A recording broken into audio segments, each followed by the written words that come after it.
ನೇತ್ರಾವತಿ ತೀರದಲ್ಲಿ ಶವ ಹೂತಿಟ್ಟ ಆರೋಪಕ್ಕೆ ಟ್ವಿಸ್ಟ್. ಪ್ರಕರಣ ರದ್ದು ಮಾಡಿಬಿಡಿ ಅಂತ ಕೋರ್ಟ್ಗೆ ಅರ್ಜಿ. ಕೇಸ್ನಿಂದ ಪಾರಾಗಲು ತಿಮರೋಡಿ ಅಂಡ್ ಟೀಮ್ ಯತ್ನ. ಬುರುಡೆ ಪ್ರಕರಣ ತಿಮರೋಡಿಗೆ ಮತ್ತೆ ಎಸ್ಐಟಿ ನೋಟಿಸ್. ನವೆಂಬರ್ 3ರಂದು ವಿಚಾರಣೆಗೆ ಹಾಜರಾಗುವಂತೆ ಸೂಚನೆ. ನಾಳೆ ವಿಠಲಗೌಡ ವಿಚಾರಣೆ.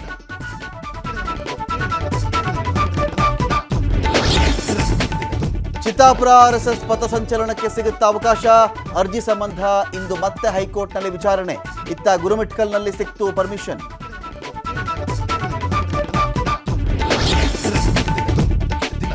ವಿವಾದಗಳ ಮಧ್ಯೆ ಚೀನಾ ಅಧ್ಯಕ್ಷರನ್ನ ಭೇಟಿಯಾದ ಟ್ರಂಪ್.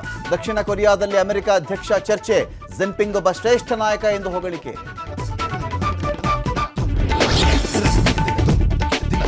ಜಮ್ಮು ಕಾಶ್ಮೀರ ವಿಧಾನಸಭೆ ಅಧಿವೇಶನದಲ್ಲಿ ಗದ್ದಲ.